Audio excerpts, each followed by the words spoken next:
They denied my $1,500 travel request for our industry's biggest trade show.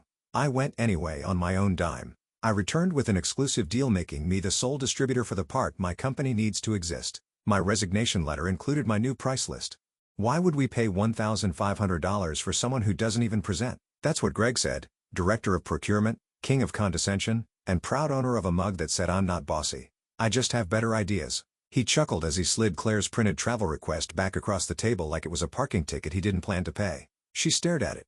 Neat black ink, 2 weeks of prep, the bulleted rationale citing vendor consolidation trends, upcoming shortages, and ironically, the exact micro-component that kept their entire flagship product alive. Claire didn't flinch, didn't blink. She'd seen this movie before. Greg's greatest hits. You're too Teta-oriented.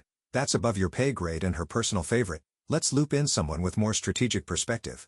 Translation: male, mediocre, and within golf cart range of upper management. She picked up the paper, folded it in half, and nodded. Thanks for the clarity. Then she turned, walked the long beige hallway back to her cubicle, and flagged the denial email in Outlook. It wasn't the cost.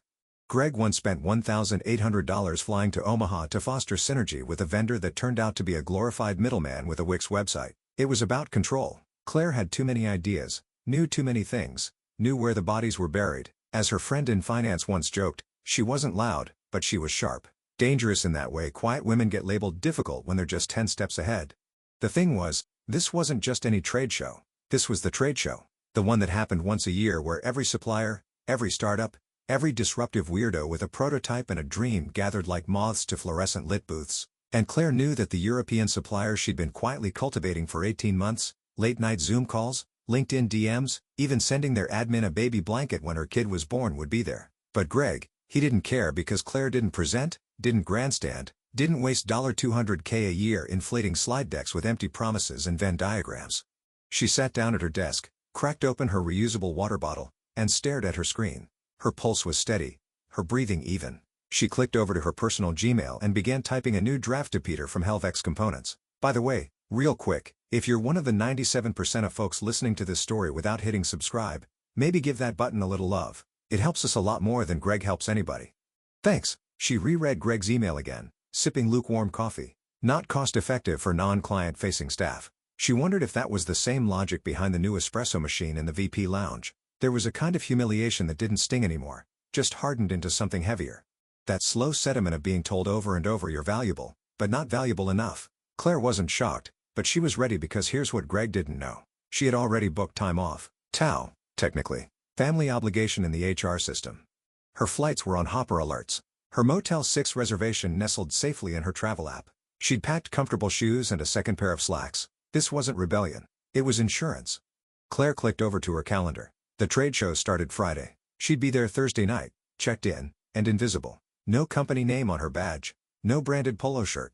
Just a woman with a laminated map, a plan, and a very particular interest in a booth numbered 4C17. The booth Helvex had quietly confirmed via DM just last week. She leaned back in her chair, letting the fluorescent ceiling lights above her. The email from Greg sat in her inbox glowing like a little red matchstick. Flagged. She didn't forward it, didn't screenshot it, just left it there. Because someday, when the fallout came and procurement would scramble to find options that didn't exist anymore, and Greg's panic sweat soaked through his pastel button-down, that email would be her receipt. Claire poured herself a glass of red that tasted like regret and vinegar. $6.99 at the corner liquor store. Cork splintered halfway in like it knew this wasn't a celebration. The apartment was quiet. Too quiet. She'd left the overheads off. Just the glow of the stovetop clock blinking 9:41 p.m., mocking her like a second-hand heartbeat. The rejection looped in her head, unbidden.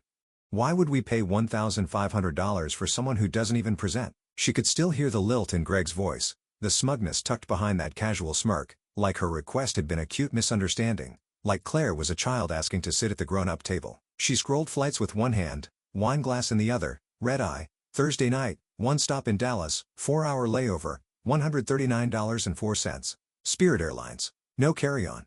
No legroom. No problem. She clicked book. Then came the motel. She wasn't staying at the Sheraton where the real exhibitors slept on expense accounts and passed each other in hallways with lanyards swinging and breakfast vouchers in hand. She found a 2-star place with a broken vending machine and reviews that warned of some noise, but staff is nice if you're polite. That worked. 4 nights, she muttered, filling in the credit card details. Her hands moved calmly like muscle memory. She could have been ordering printer paper. Vacation days were easy. She had 9 saved up. Requested 5. Used Greg's own maintain work-life balance policy as rationale. He approved it in under 4 minutes. Irony dripped from the screen like condensation on a cheap beer. She didn't tell anyone. Not her co-worker, Marcy, who always knew too much. Not her sister who'd beg her to play it safe. Not even Peter. Not yet. Instead, she opened a new tab and started a clean email. Subject line, "Rebrief catch-up during Expo." She kept it breezy, professional. She'd be swinging through the trade show informally and wondered if Peter might be open to coffee or a quick booth side chat. Then she hit send. She sat there, breathing. The room was still. Somewhere, a radiator coughed. There was no firework moment, no dramatic monologue, just this quiet, buzzing conviction that enough was enough. That if they wouldn't open the damn door, she'd crawl in through the mail slot and set up shop in the foyer. Didn't think she was worth $1,500? Cool. She'd see what kind of ROI she could get on 2 hotel pillows that smelled like wet drywall and a complimentary granola bar. She'd been underestimated her entire career. Too quiet, too methodical, too unwilling to lean in loudly at meetings and regurgitate whatever leadership book Greg had most recently skimmed. But Claire understood something they didn't. Power wasn't loud. Power moved in silence. Spreadsheets, with receipts, with contracts. Her wine was gone. The bottle was empty, so she rinsed the glass, washed it with lavender dish soap, and placed it carefully in the rack. Then she pulled a small leather notebook from her tote, cracked it open, and wrote 3 things. Flight, Thursday, 11:55 p.m. check bags, early booth 4C17 Helvex, Peter Wright Aero CEO, business cards, print temp version. The next morning, she would wake up like nothing happened. Answer emails, review order logs, sit through Greg's 9:30 check-in where he'd talk over her and misquote McKinsey slides. But tonight Claire Mitchell made a decision. Not loud, not vengeful, just clear and final. Claire landed at 5:42 a.m. in an airport that smelled like burnt pretzels and early regret. Her backpack dug into one shoulder. Her budget-wheeled suitcase limped behind her with one sticky wheel that squeaked every third rotation like a sad metronome. She didn't care. She'd slept a total of 43 minutes prop between a man who snored into his hoodie and a toddler who kicked rhythmically like he was auditioning for Blue Man Group. By 8 a.m., she was standing inside the expo hall, ILD, foot traffic thick, carpet stiff and unforgiving. Her badge just said C. Itchel Independent. No logo. No lanyard flare. Just anonymity and intent. It was a circus of polished teeth and overstretched smiles. Tech salespeople with firm handshakes and paper-thin pitches, giant banners that screamed revolutionizing efficiency, and booths with espresso machines that served more lattes than leads. She moved through it all unnoticed. No branded polo, no clipboard, no name-droppable job title. Just a black notebook, a cheap pen, and eyes that clocked everything. Peter spotted her first, waving from behind a display stand lined with mocked-up PCB components. Claire, he called like she was an old friend, not a wild card who'd just crossed an ocean of bureaucracy to be here. They shook hands, casual but tight. "Didn't think you'd actually make it," he said, half impressed. "I wouldn't have missed it," she replied, lips curled into a smile that didn't reach her eyes, offered her a bottle of water and gestured toward a quiet corner near the back of their booth. "CEO's here. I can intro you, but fair warning, he's blunt." Claire's pulse quickened, but her face didn't show it. "So am I." The man was compact, intense, and wore a charcoal suit like he was born in it. Jacob Lentz read the simple card in front of his demo table. CEO Helvex Components. No bullshit title inflation, just facts. Peter made the intro. "Jacob, this is Claire Mitchell, U.S. Market Sourcing Specialist. Knows our product inside and out." Jacob's handshake was dry and firm. "What's your angle?" he asked, skipping any hello. "I know what your current distributor charges," Claire said.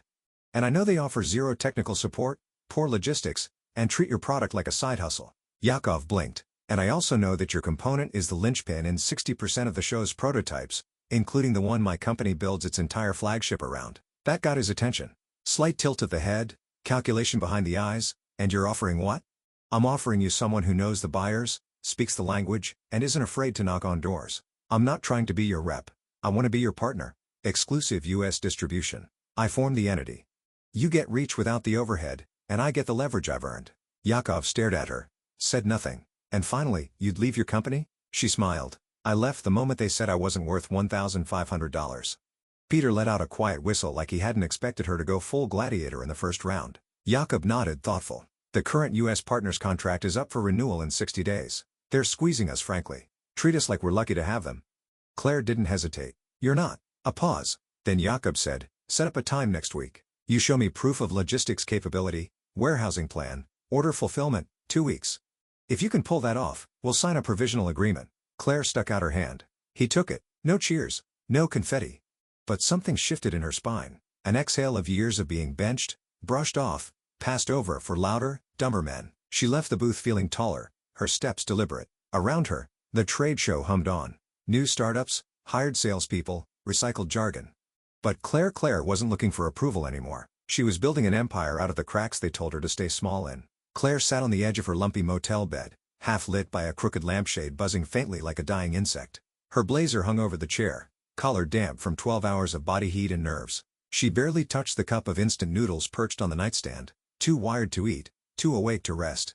The meeting with Yakov hadn't ended in applause or fireworks, just a firm handshake and a 2-week countdown, but it was enough, more than enough. For the first time in her career, someone with actual authority hadn't asked her to run it past Greg or loop in someone from sales.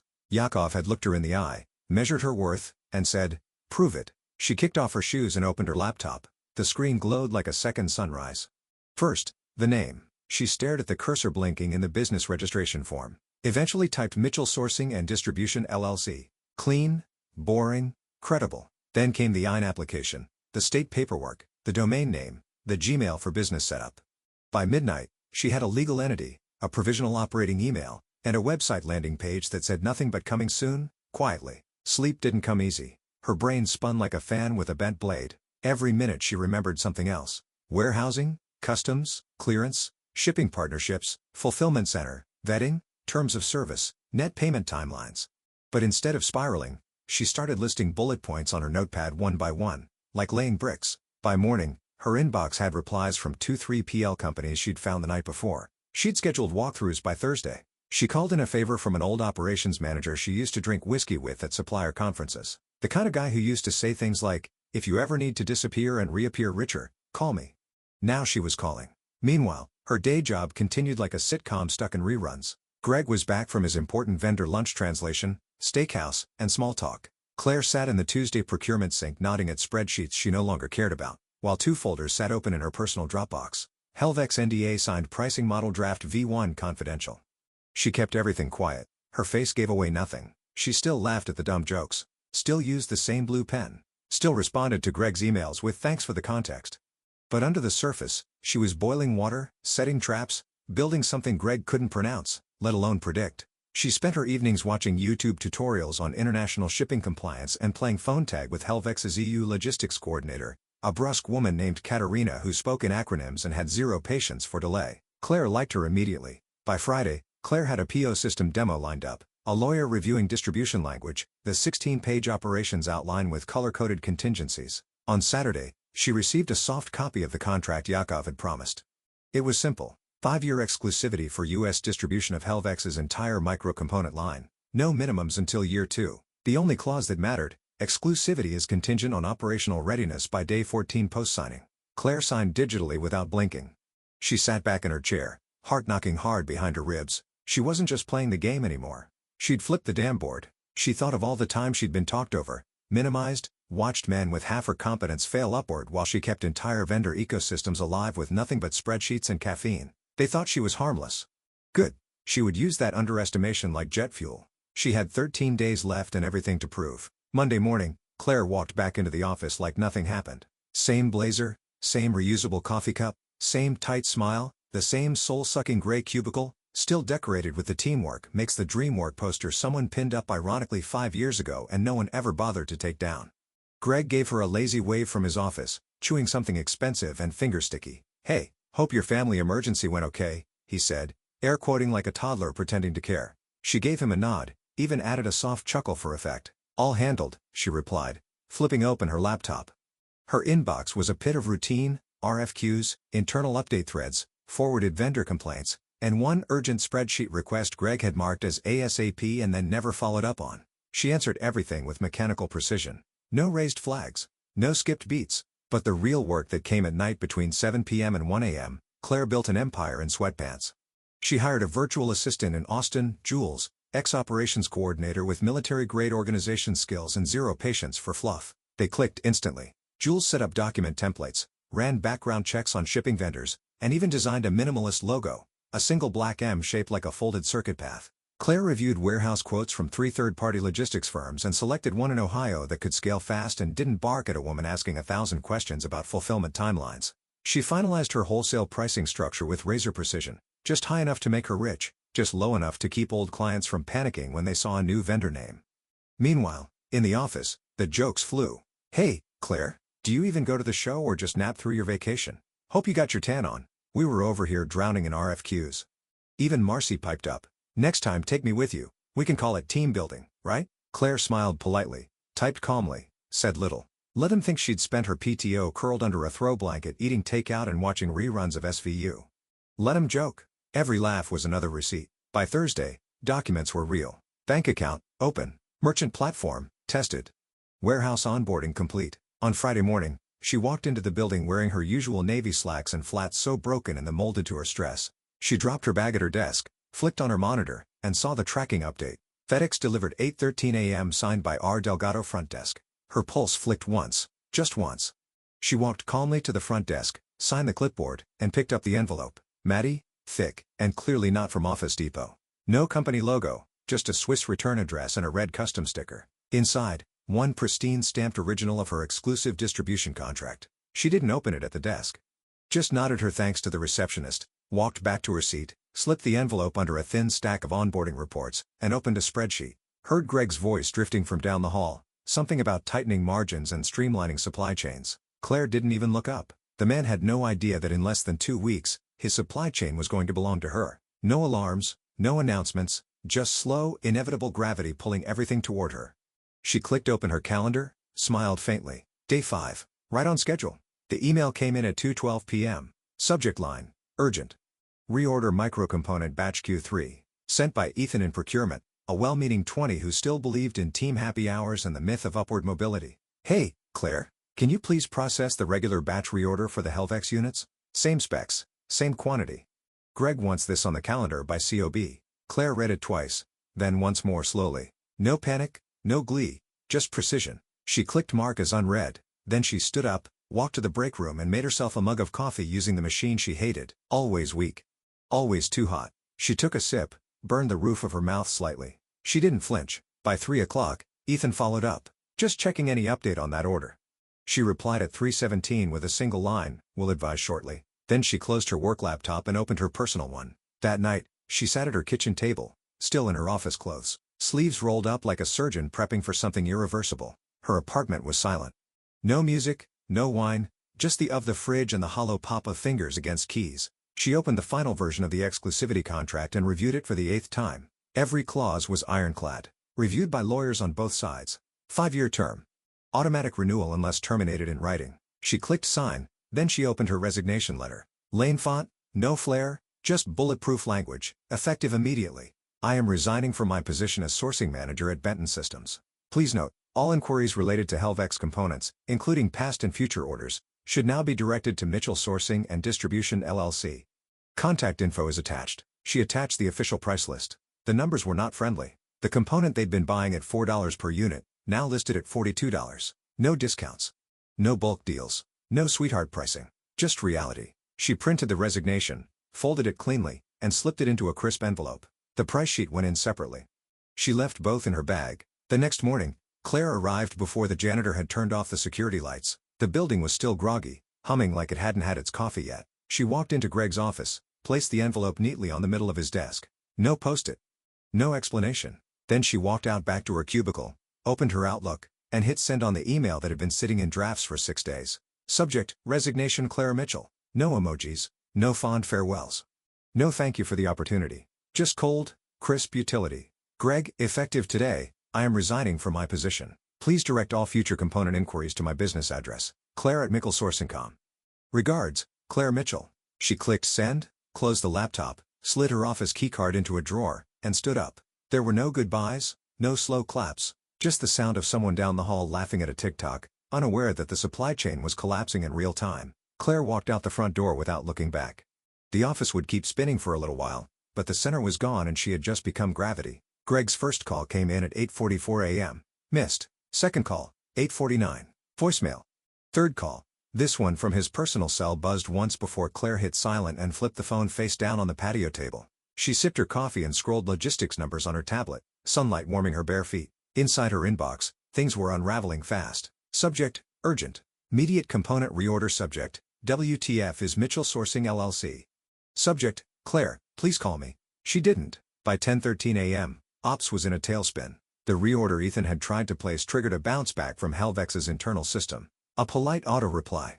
Thank you for your interest in Helvex components. All North American distribution is now managed exclusively through Mitchell Sourcing and Distribution LLC. For inquiries, contact Claire at mitchellsourcing.com. Greg forwarded the email to legal. Subject line, what the hell is this? By noon, the first emergency meeting was underway. Claire's name floated through panicked calls like smoke. Procurement's Cassandra, now gone, now gospel. That's when someone dug deeper, and that's when they realized there was no backup supplier, no second source. Because Claire had been quietly sunsetting all alternatives for the last 6 months. Just-in-time inventory tweaks here.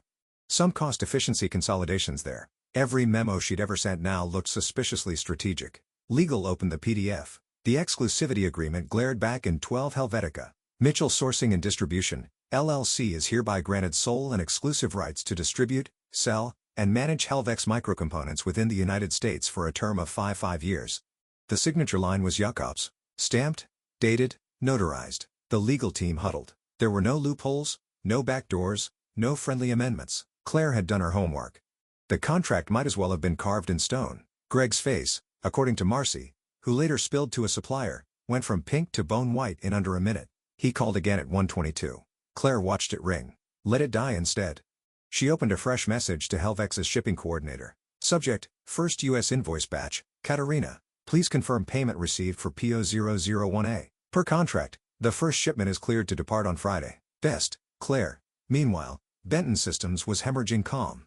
Production teams were told to pause while procurement reassessed supplier terms. Marketing quietly pulled 3 product pages. And Greg, flushed, sweating, furious, stormed into a boardroom with a printed copy of Claire's resignation letter and price sheet shouting something about betrayal. But betrayal implies surprise. Claire didn't betray them. She just moved the pieces they handed her.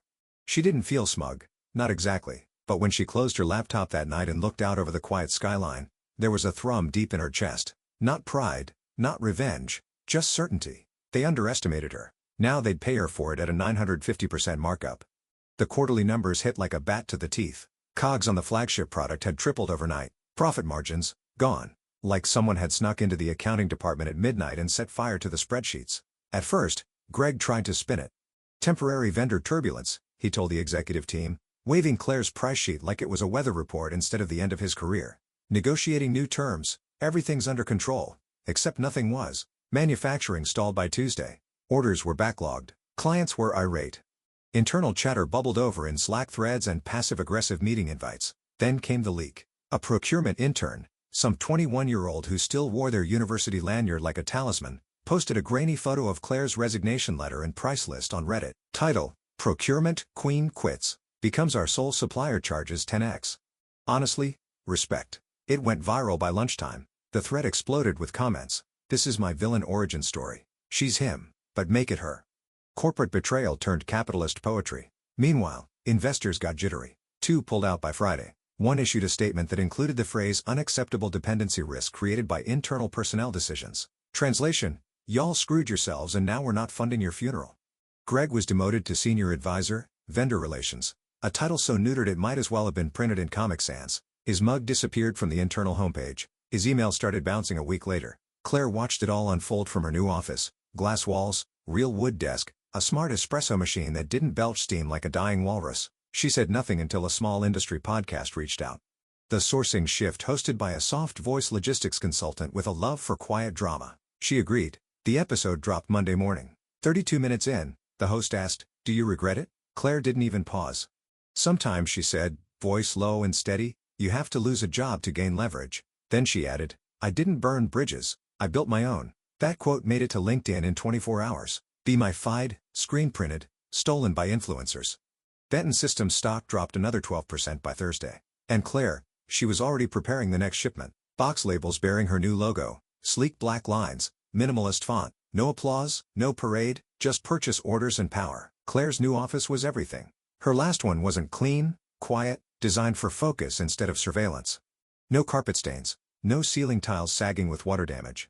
No shared printer that jammed every other Wednesday while Greg cursed from 2 doors down. Here, the walls were whitewashed brick. One long window overlooked the Helvex loading dock where forklifts moved with the rhythm of profit.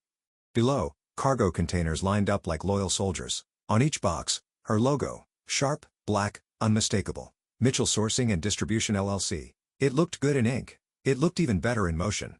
Claire leaned back in her chair, sipping a chilled bottle of water with actual mineral content, not the stale filtered sludge from the 5-gallon jug in her old break room. Her inbox pinged. The subject line hit like déjà vu.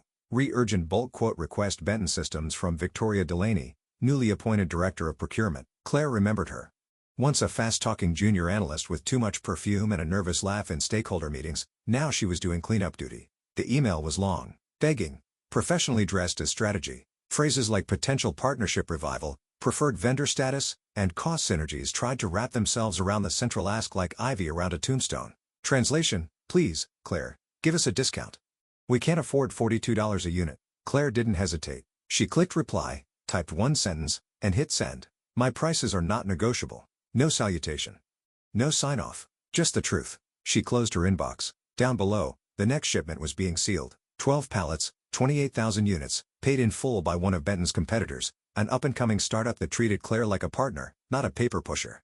No celebration music played. No confetti fell. But in that moment, sitting in a space she owned, overlooking a supply chain she controlled, Claire felt something rare. Closure without compromise. Not vengeance for vengeance's sake. Not spite, just the math balancing itself.